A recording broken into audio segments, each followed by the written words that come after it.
The Grand Hall of the Galactic Council gleamed like a jewel in the void, its translucent walls shimmering with faint pulses of starlight. Here, on this stage of opulence, Commander Dane Corrin stood uneasily, the weight of recent battles etched into the set of his jaw and the slump of his shoulders. Around him, the dignitaries of 100 species lounged in floating anti-grav chairs, their expressions a mix of curiosity, boredom, and thinly veiled superiority. The Master of Ceremonies, a towering being of translucent blue flesh and spiraling energy veins, raised a many-fingered hand for silence. "Let it be known," boomed the creature, its voice a curious blend of a choir and a subsonic hum, "that Commander Dane Corrin of Terra, slayer of the Tenebris Armada, defender of the celestial expanse, shall now receive the highest honor the Council may bestow." Dane shifted uneasily. He preferred the chaos of battle to these grandiose spectacles. Standing in full regalia, polished black armor with a crimson sash denoting valor, he felt like a relic of an era everyone else was eager to forget. The applause swelled as a servant approached, guiding a figure into the center of the chamber. Dane's stomach sank. She was young, lithe, and unmistakably Ikari. Her copper-hued skin gleamed under the chamber's ethereal light, and her luminous silver eyes darted around with barely concealed rage. Her tendril-like hair coiled and uncoiled in agitation, an unspoken challenge to the spectators. The Master of Ceremonies continued. "As a token of peace and an acknowledgement of Commander Corrin's extraordinary service, the Ikari sovereignty has graciously offered—" "I am not gracious," the girl interrupted, her voice sharp and commanding. Gasps rippled through the crowd. Dine stifled the urge to chuckle, but caught himself too late. Her eyes locked on his, narrowing. "This is Araya, former specialist of the Ikari Science Division," the Master of Ceremonies continued, ignoring her outburst. "She shall serve as the Commander's attendant, a symbol of unity between our peoples." "Unity?" Dine thought grimly. "This isn't unity. It's theater." The crowd cheered again, but Dine could feel the weight of her gaze burning into him. When the ceremony ended, she was thrust toward him with a firm nudge from one of the guards. "Congratulations, Commander," she said acidly, her voice dripping with sarcasm. "I hope you find my servitude satisfactory." The journey back to Dane's ship, the Resolute, was fraught with awkward silence. The vessel itself, a masterpiece of Terran engineering, floated in the Council's docking bay like a predatory bird, its sleek black hull lined with shimmering ion cannons. Araya broke the silence as they boarded. "So, what now, great hero? Will you parade me around the galaxy, or am I to spend my days polishing your trophies?" Dane sighed. "I didn't ask for this." "Neither did I," she snapped. "But here we are." The ship's onboard AI, a chipper construct named Pix, greeted them with an enthusiastic chime. "Welcome aboard, Commander Corrin. And who is this?" "I'm his prisoner," Araya said flatly. Pix hesitated for a nanosecond, its usually cheery tone faltering. "Oh, should I prepare a cell, Commander?" "No," Dane growled. "She's not a prisoner." He turned to Araya. "And you're not a servant either. You'll have your own quarters and freedom to move about the ship. Just don't touch the weapon systems." Araya tilted her head, a sly grin creeping across her face. "Why, Commander, do you not trust me?" "Not even slightly," he muttered. As the days passed, their uneasy truce settled into a strange routine. Araya's disdain for her situation manifested in small acts of rebellion. She reprogrammed the ship's cleaning droids to recite Ikari poetry while working, a droning monotone that made Dine question his sanity. In retaliation, Dine had Pix flood her quarters with Terran pop ballads from the 22nd century, complete with lyrics about undying love and heroic sacrifices. "Really, Commander?" Araya yelled over the saccharine melodies. "Is this your idea of psychological warfare? I thought you might appreciate the culture exchange," he called back, trying not to laugh. Despite the friction, Dane found himself intrigued by her. She was brilliant, He'd caught her dissecting the ship's power core schematics, muttering corrections to herself. And though she masked it with sarcasm, there was a quiet sadness in her, an unspoken grief that mirrored his own.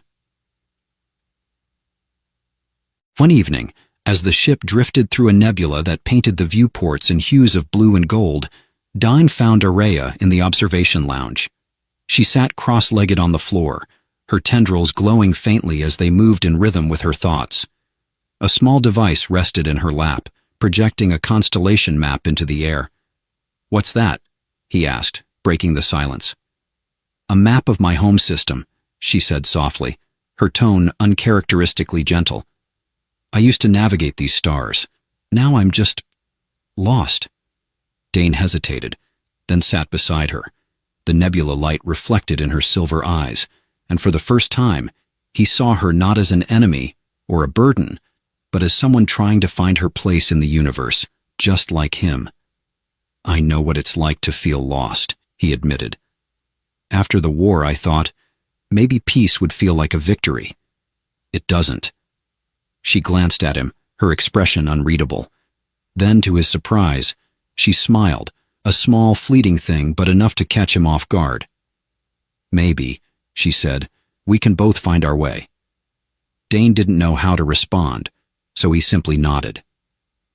For the first time since the council had thrust this arrangement upon them, he felt the faintest glimmer of hope. Outside, the nebula swirled in endless patterns, a reminder of how vast and unpredictable the galaxy could be. Araya decided that if she was going to be a prisoner, not a servant, despite whatever flowery nonsense the council had spun, she would at least make herself an entertaining one. On the 5th morning aboard the Resolute, she strode into the command deck, carrying a steaming cup of coffee. "For you, Commander?" she said sweetly, placing it on his console. Dane eyed her warily. "Why are you smiling? Can't a humble servant express joy in fulfilling her duties?" "No." With a shrug, she wandered off, leaving him to tentatively sip the brew. The first taste was fine. The second, not so much. His face contorted as the bitter, sour concoction assaulted his senses. Araya's laughter echoed down the corridor. "I enhanced it with Akari spices. Thought you'd appreciate the culture exchange." Life aboard the Resolute settled into a peculiar rhythm. Araya treated the ship like her personal playground, poking, prodding, and occasionally reprogramming whatever systems she could access. Dane had half a mind to confine her to quarters, but knew better. The ship's artificial intelligence, Pix, was no help at all. "Pix, lock her out of the engineering systems," Dine ordered one day after finding the gravity in the mess hall, fluctuating between 0 and Terran standard. "I tried, Commander," Pix replied, its voice tinged with an unusual note of apology. "But she bypassed my encryption with alarming ease. Frankly, I'm impressed." Dine groaned. "Of course you are." "I could disable the coffee dispensers as a countermeasure," Pix suggested helpfully. "That's a war crime," Dine muttered, rubbing his temples. Despite her antics, Araya's sharp intellect didn't go unnoticed. Dine often found her in the engine room, tinkering with components while muttering equations under her breath. One day, he approached as she crouched beside a humming energy core, her tendrils swaying in a hypnotic rhythm. "Do I want to know what you're doing?" he asked, crossing his arms. "Probably not." She didn't look up. Dine sighed. "Araya, if you break the ship—" "Relax, Commander. I'm optimizing the plasma flow for your hyperdrive. Your engineers set it up like amateurs." He leaned against the doorway, skeptical. "And you're doing this out of the kindness of your heart?" "Hardly." She glanced at him, a mischievous glint in her silver eyes. "But if we're going to hurtle through the cosmos, I'd rather not do it on a glorified garbage scow." Minutes later, the ship hummed with newfound efficiency, its vibrations steadier than Dane had ever felt. He didn't admit she was right. She didn't need him to. One evening, Dane decided to take a rare break. The observation lounge provided a perfect vantage point to watch the stars, and Pix had even dimmed the lights for a more ambient atmosphere. "Commander, you're being suspiciously quiet," Araya said, appearing at the doorway. She held a datapad under one arm and a half-eaten protein bar in her other hand. "Just enjoying the quiet," he replied. Araya plopped into the chair across from him, propping her feet on the table. "Sounds boring." "Not everything has to be an adventure," he said. "Sometimes it's nice to just exist." She raised an eyebrow. "That's the most Terran thing I've ever heard." He glanced at her. "And what's the most Ikari thing you've ever done?" Araya considered the question, her expression softening. "When I was young, I used to map constellations. It's a tradition in my culture. Each child creates a unique star chart, something that represents who they are. It's like claiming a piece of the universe." Dane nodded slowly. "That's beautiful." "Don't get sentimental on me, Commander," she said, but her voice lacked its usual edge. Their dynamic shifted subtly over the weeks. Dane found himself drawn to Araya's quick wit and unshakable resilience, even as she continued to challenge him at every turn. One afternoon, he walked into the mess hall to find her orchestrating an elaborate simulation on the holotable. "What is this?" he asked, watching as miniature starships buzzed across the holographic battlefield. "I'm recreating the Battle of Helios 7, she said, not looking up. Dane frowned. "That was one of the bloodiest engagements of the war." "Exactly," she said, gesturing to the display. "I've identified at least 17 tactical errors your fleet made." 17? Give or take. She finally looked up, smirking. "Care to watch how it should have gone?" Despite himself, Dane sat down.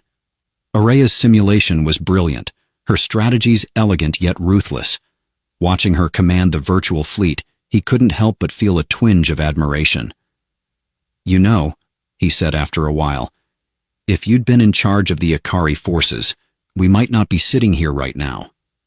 "Maybe," she said with a shrug, "but then who would I have to torment?" Humor and tension danced a delicate waltz between them, with Pix often acting as an unwitting third partner.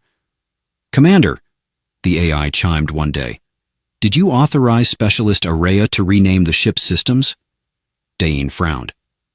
"Rename them to what?" "I am now the proud overseer of the Warping Wombat Propulsion Array, the Frolicking Falcon Navigation Matrix, and, my personal favorite, the Sassy Squirrel Security Grid." Araya strolled into the room, her expression the picture of innocence. "What?" "It's called creativity." Dane pinched the bridge of his nose. "Araya."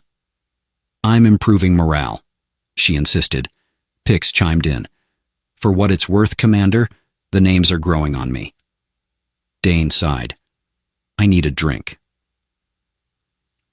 Despite the chaos she brought, Araya's presence brightened the otherwise grim atmosphere aboard the Resolute. Dane found himself laughing more than he had in years, even as he struggled to reconcile his role in the war with the person she was.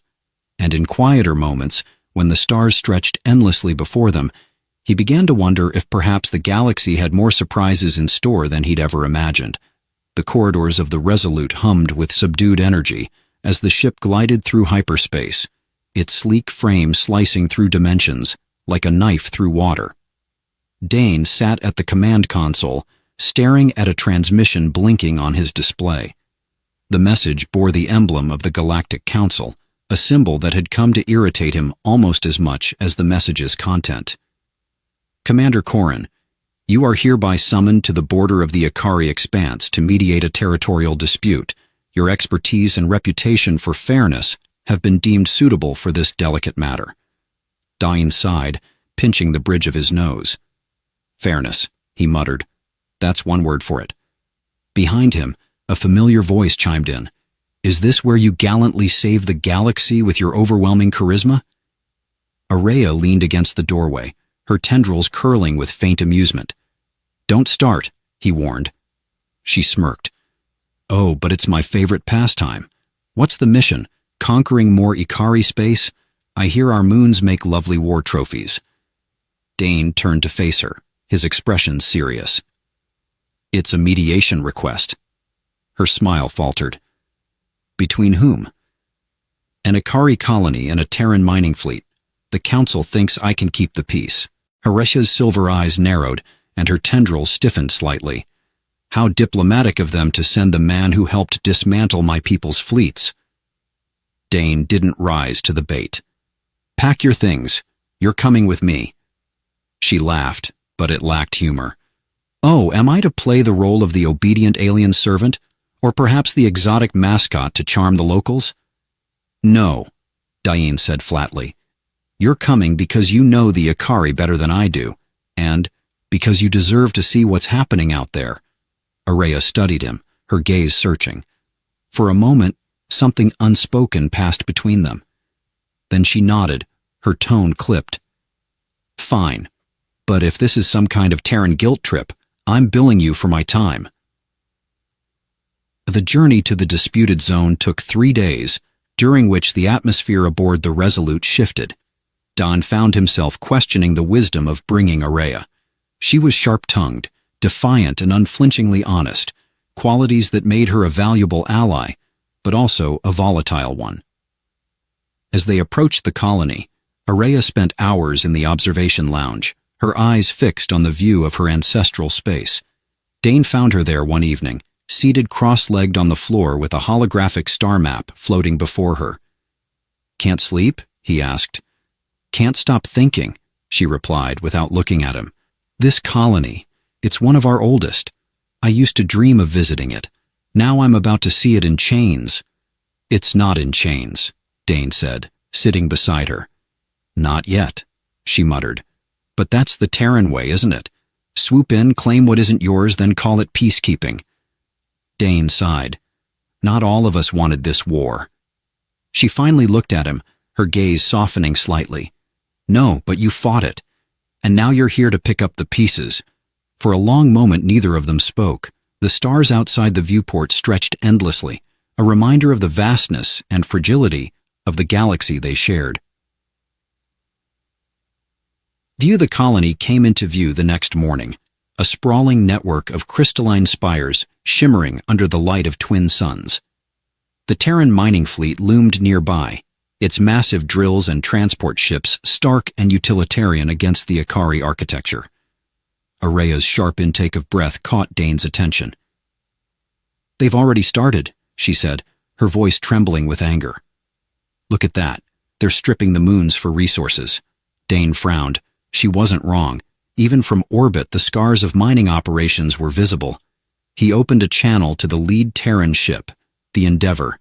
Its captain, a burly man with a thick beard and a perpetual scowl, appeared on the display. Commander Corrin, the man said gruffly. We've been waiting. I can see that, Dane replied. But your operation seems ahead of schedule. The captain shrugged. We've got quotas to meet. The Council cleared us to mine this system. And the Ikari? Dane pressed. Did they clear it? The captain's scowl deepened. The Ikari forfeited their claims when they lost the war. We're just following orders. Araya, standing just out of frame, made a sound somewhere between a growl and a scoff. Dane glanced at her, then back at the captain. We'll discuss this in person. Prepare for our arrival. The negotiations were, predictably, tense. Araya insisted on accompanying Dane to the meeting, despite his reservations. As they entered the neutral chamber, a hastily converted cargo bay on the colony, she held her head high, her every movement radiating defiance. The Terran miners and Ikari representatives sat on opposite sides of the room, their mutual disdain palpable. Diane took his place at the center, while Araya stood slightly behind him, arms crossed. Let's begin, Dane said, his tone firm. Captain Garvin, your fleet's operations are encroaching on Ikari territory. This needs to stop. Garvin bristled. The Council granted us these rights. We're here legally. And morally?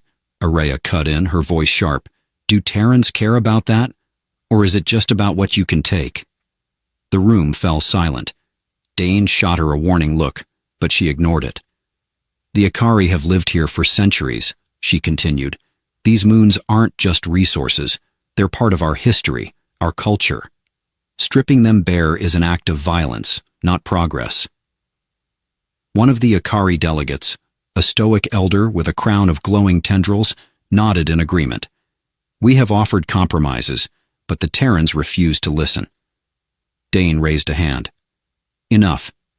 Captain Garvin, I understand your position, but this isn't sustainable.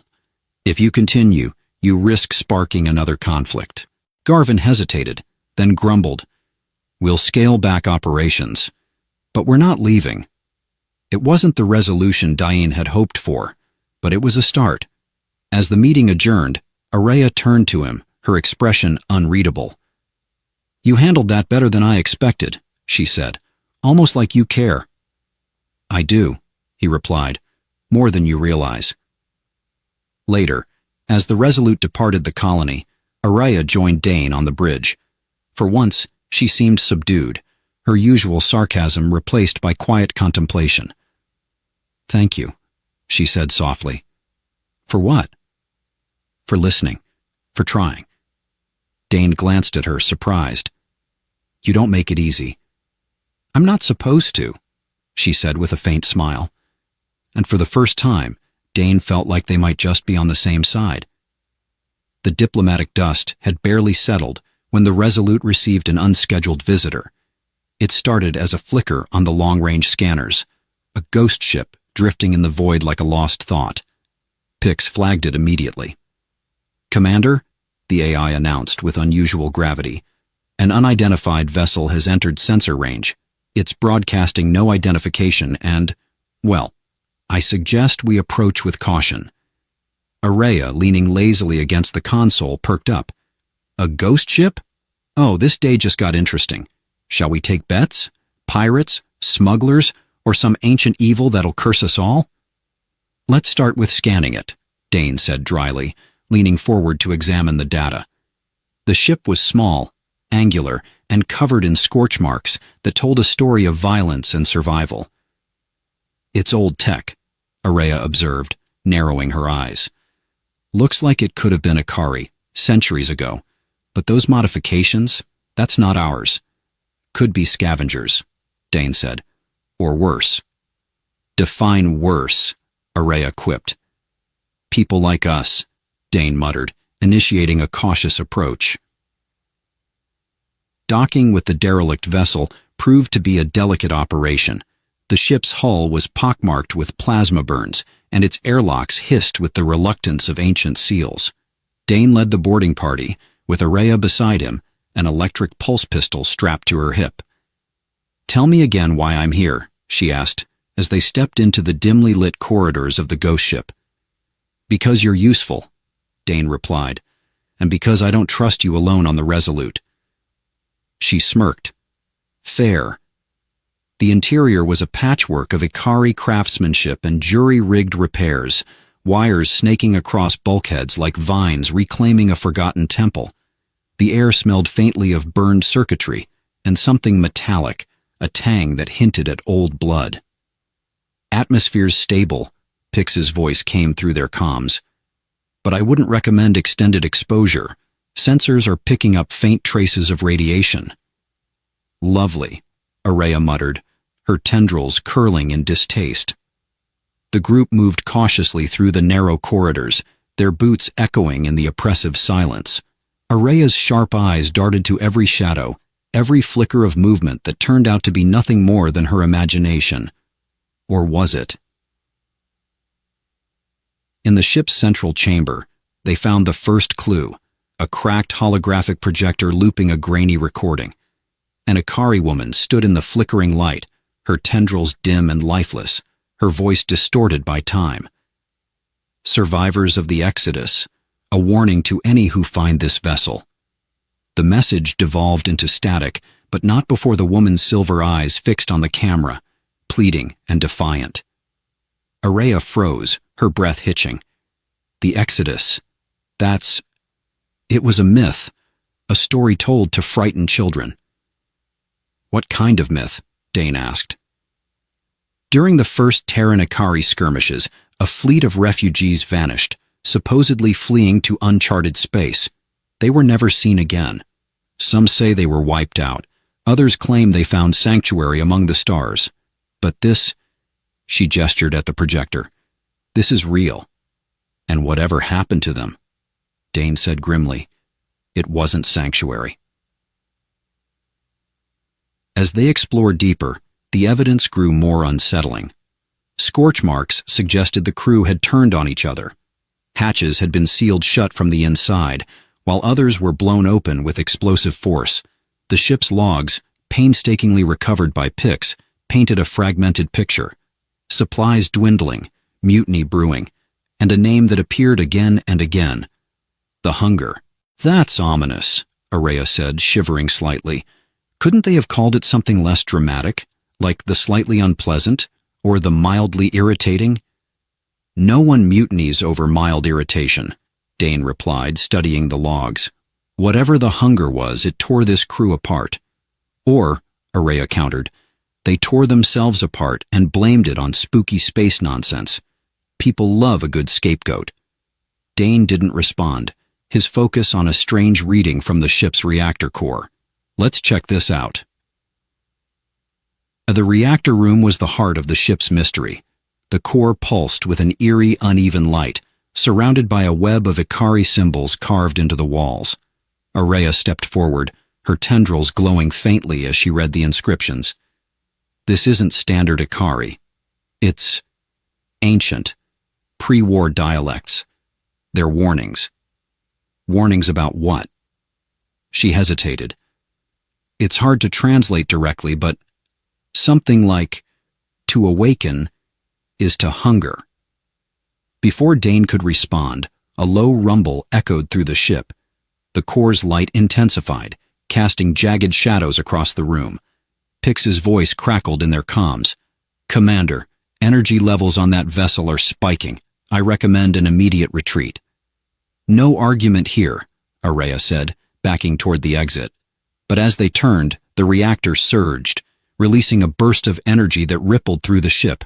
The walls seemed to shimmer, and for a brief moment, Araya saw faces in the light. Ikari faces, twisted with pain and rage. Move! Diane shouted, grabbing her arm. They barely made it back to the Resolute before the derelict ship erupted in a blinding flare of energy. The explosion was silent in the vacuum of space, but its shockwave rattled the Resolute's hull. In the aftermath, Dane and Araya sat in the observation lounge, staring at the debris field left behind. Well, Araya said after a long silence, that was fun. Let's never do it again. Dane chuckled despite himself. Agreed, but we need to figure out what that was, and why it was out here. Araya nodded, her expression uncharacteristically serious. The Exodus wasn't a myth, Dane. If there are more ships like that out there, we need to be ready. For the first time, Dine realized she'd used his first name. He didn't comment on it. Instead, he nodded. We will be. As the stars stretched out before them once more, neither could shake the feeling that the past wasn't done with them, and that the hunger, whatever it was, had only just begun. The conference room aboard the Resolute was rarely used for its intended purpose, planning, strategizing, or holding serious discussions. More often than not, it doubled as Araya's makeshift sanctuary. Today, however, it was ground zero for the inevitable fallout from the derelict ship encounter. A hologram of an irate Terran Council representative flickered at the head of the table. She had the face of someone who had spent her career perfecting the art of disapproval. Her name was Consul Ivar, but Araya had already nicknamed her the Scowl. Commander Corrin, Ivar began, her voice as sharp as a plasma scalpel. Would you care to explain why you deemed it necessary to detonate a potentially priceless artifact? Dane leaned back in his chair, exuding a calm he didn't feel. With all due respect, Consul, the artifact detonated itself. We were lucky to get out alive. Araya, lounging in a chair nearby, chimed in. Personally, I think it added character to the void. Don't you think the galaxy needs more unexplained explosions?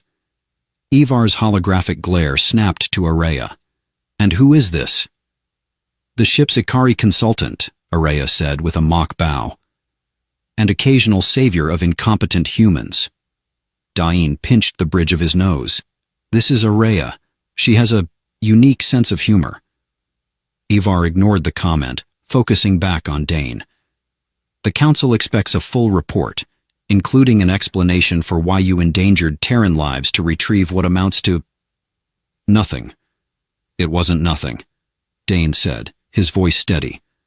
The derelict held information about the Exodus, and a potential threat we're not prepared for. Ivar sighed, the sound full of bureaucratic weariness. The Council doesn't deal in myths, Commander. Focus on your assignment and leave the ghost stories to the historians. The transmission ended with a cold flicker, leaving the room in silence. Well, Araya said, standing and stretching. That was fun.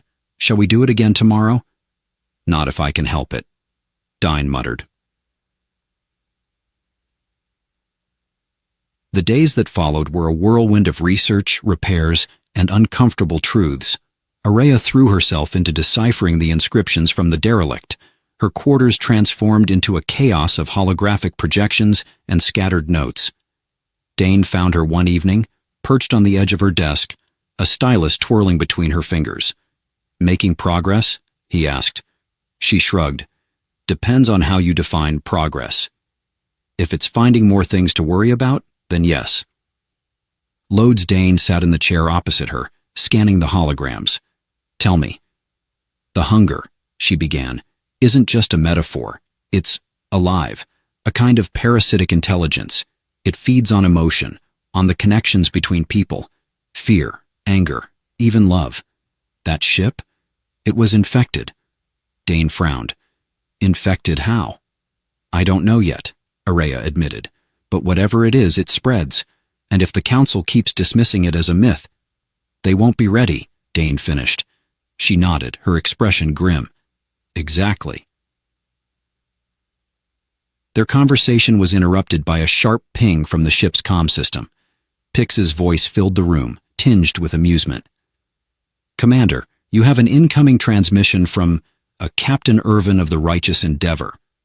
Shall I patch him through, or would you prefer to feign sudden and mysterious deafness? Dain sighed.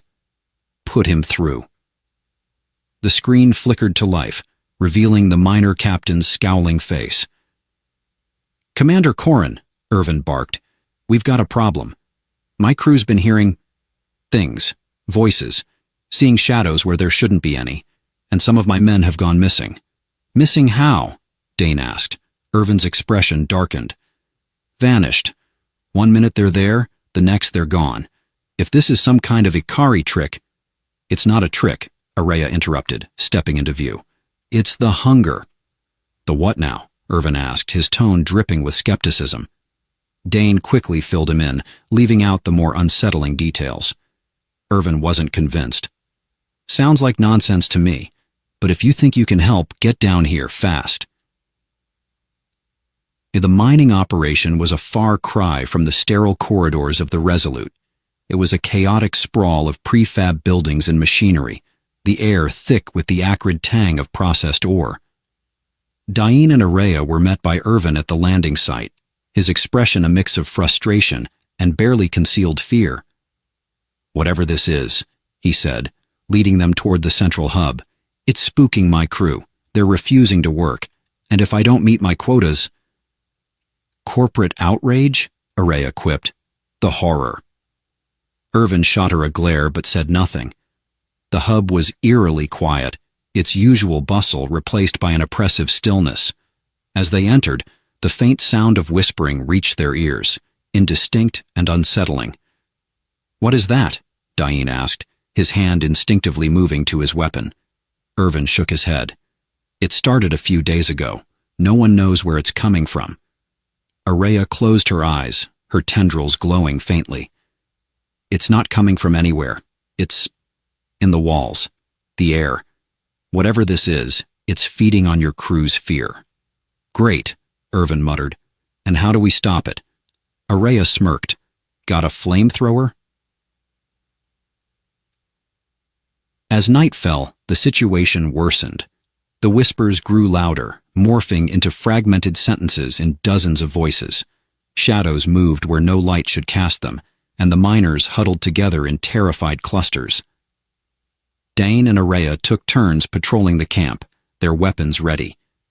At one point, Araya gestured toward a particularly nervous miner. Think he'd scream if I jumped out and yelled boo? Don't, Dane warned. Fine, she said with mock disappointment. The breakthrough came unexpectedly. Araya, studying the camp's central generator, noticed a faint energy signature similar to the derelict's reactor. It's here, she said, her voice hushed. The hunger. It's using this as a conduit. So we shut it down, Dane said. Araya hesitated. Shutting it down might release it. We need to contain it.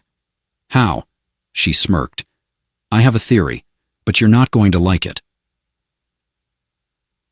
The plan was risky, borderline insane.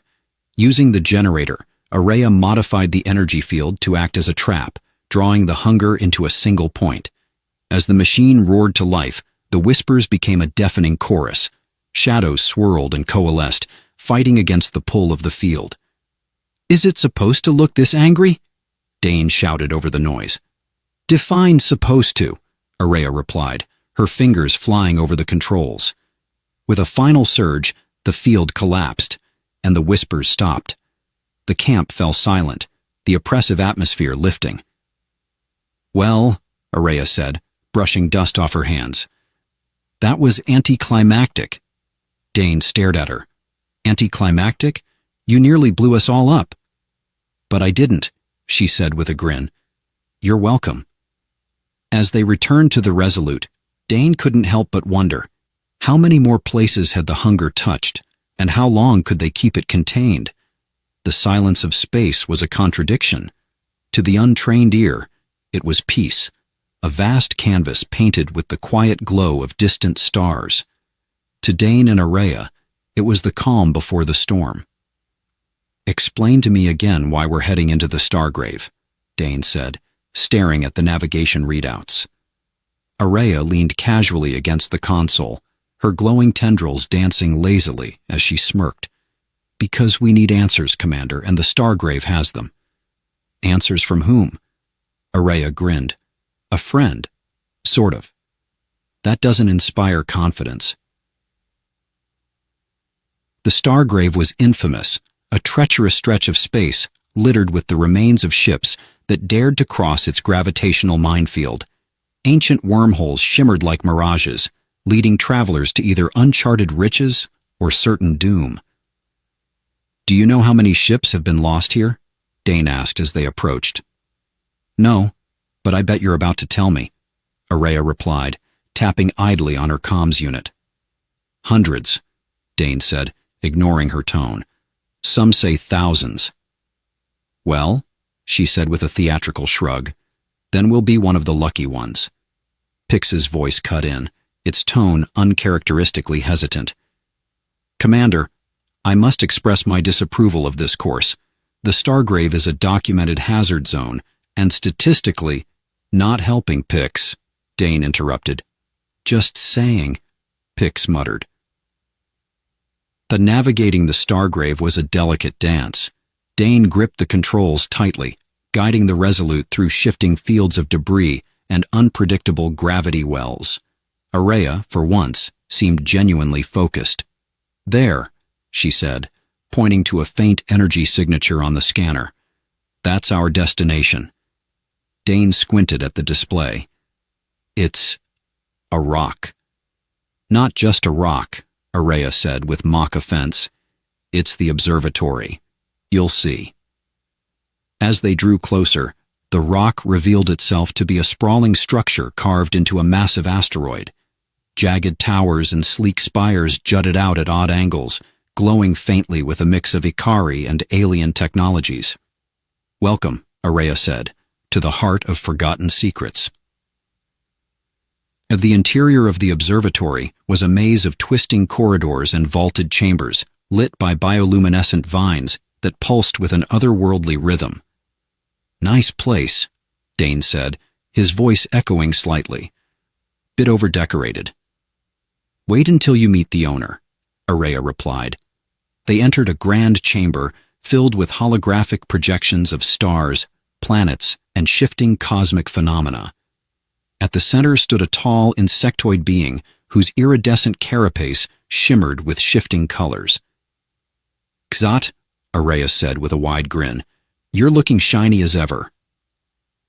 The being turned its multifaceted eyes toward them and emitted a series of clicks and hums.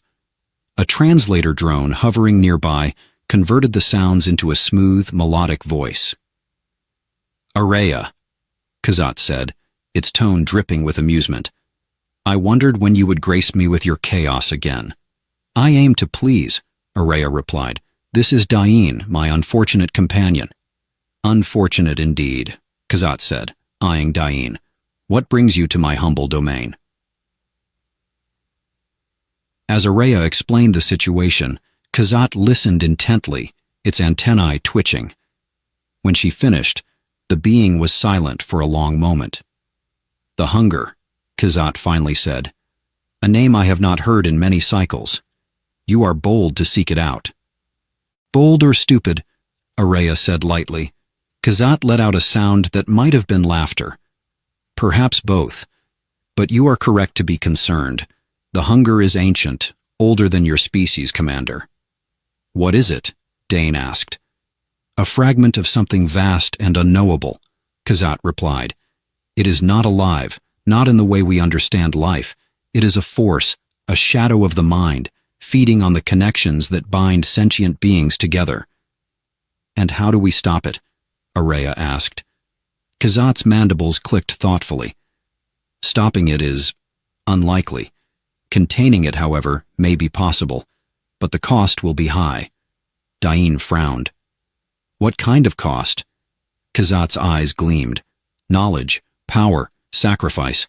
Are you willing to pay the price?" The negotiation that followed was a masterclass in cryptic bargaining. Kzat offered information but demanded something in return, an artifact stored deep in the vaults of a Terran archive. "You want us to steal from the Council?" Dane asked incredulously. Kzat's tone was unbothered. "Steal is such an ugly word. Retrieve, borrow, repurpose. Call it what you will." "And if we don't?" Kzat tilted its head. "Then the hunger will spread unchecked, entire systems will fall, and you will carry the weight of their destruction." Araya leaned toward Dain, whispering, "I say we do it. What's one little theft compared to galactic annihilation?" Dane sighed. "Fine. We'll get your artifact."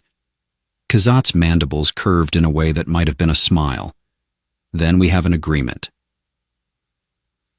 As they left the observatory, Dane couldn't shake the feeling that they'd just made a deal with something nearly as dangerous as the hunger itself. Araya, on the other hand, seemed delighted. "See? That wasn't so bad. You realize we just agreed to commit treason, right?" She waved him off. "Details. Besides, it's not treason if you're saving the galaxy." Dane groaned. "You're impossible. And you love it," she said with a wink. Despite himself, Dane chuckled. For all the chaos she brought, Araya had a way of making even the direst situations bearable. As the Resolute set course for their next destination, Dane glanced at Araya and found himself thinking that maybe, just maybe, they had a chance. But deep in the dark recesses of the Stargrave, unseen by even Kazat's watchful eyes, something stirred. The hunger was awake, and it was hungry.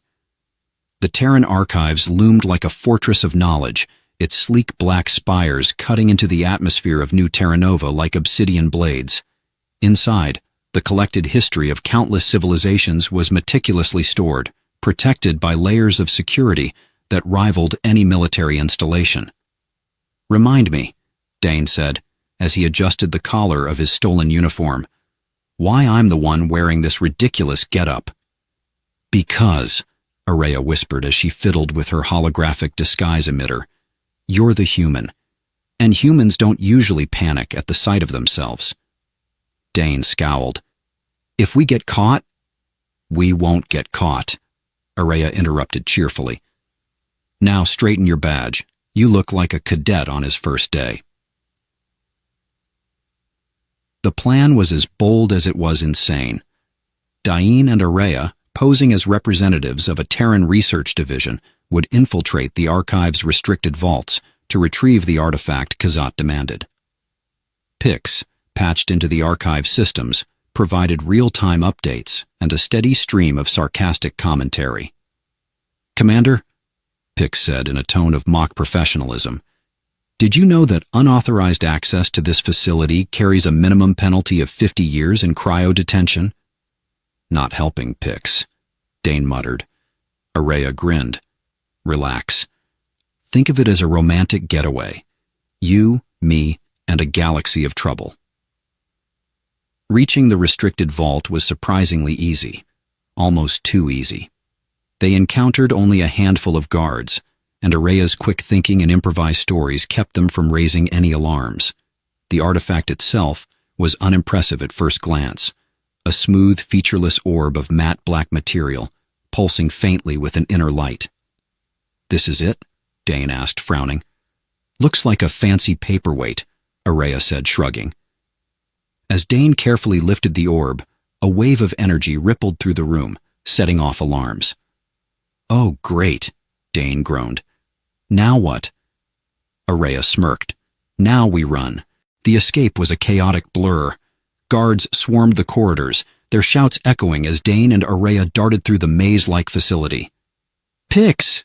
Dane shouted into his comm. We need an exit. I'm aware, Pix replied dryly. May I suggest running faster? Araya, always one to find humor in the direst situations, glanced back and called out, Don't let them shoot you, Commander. I'd hate to have to carry you.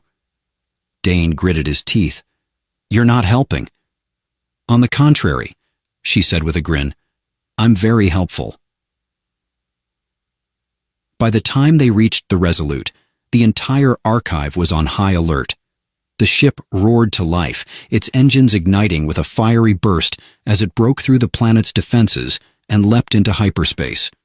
Remind me, Dane said as he collapsed into the pilot's chair, to never let you plan a heist again. Araya tossed the artifact onto the console and grinned. Admit it, you had fun. Dane glared at her, but the corners of his mouth twitched.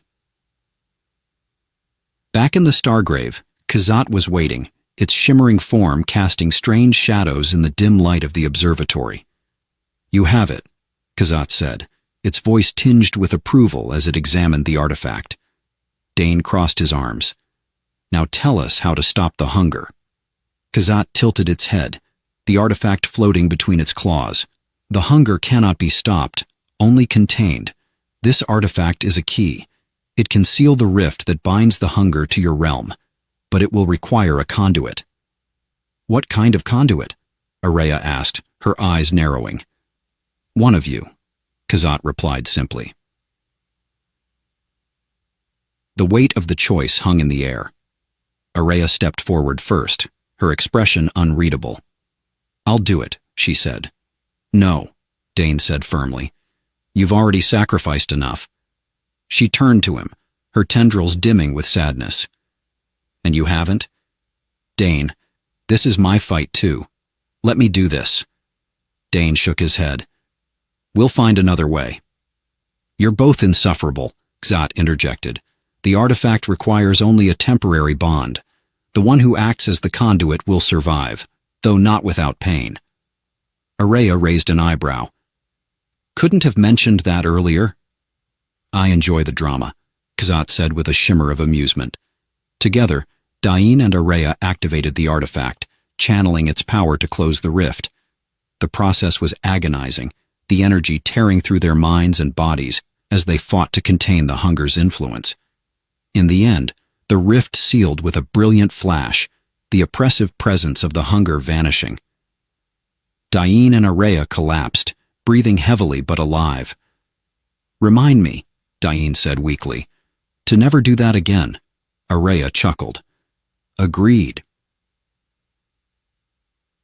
In the aftermath, the Galactic Council begrudgingly acknowledged their actions, though they downplayed the hunger's existence. "I guess saving the galaxy doesn't come with a medal," Dane said as they stood on the bridge of the Resolute. "Who needs a medal?" Araya replied, her tendrils glowing softly. "We've got each other." Dane smiled. "Yeah, we do." Their journey had transformed them both. Dine, once a solitary soldier, had found purpose and connection. Araya, once bitter and resentful, had discovered trust and companionship. Together, they were more than they had been alone. As the stars stretched out before them, Araya leaned toward Dine. "So, where to next?" Dine grinned. "Anywhere but the Stargrave." With a burst of laughter, the Resolute soared into the void, leaving behind a story of love, defiance, and the bonds that even the darkest forces couldn't break.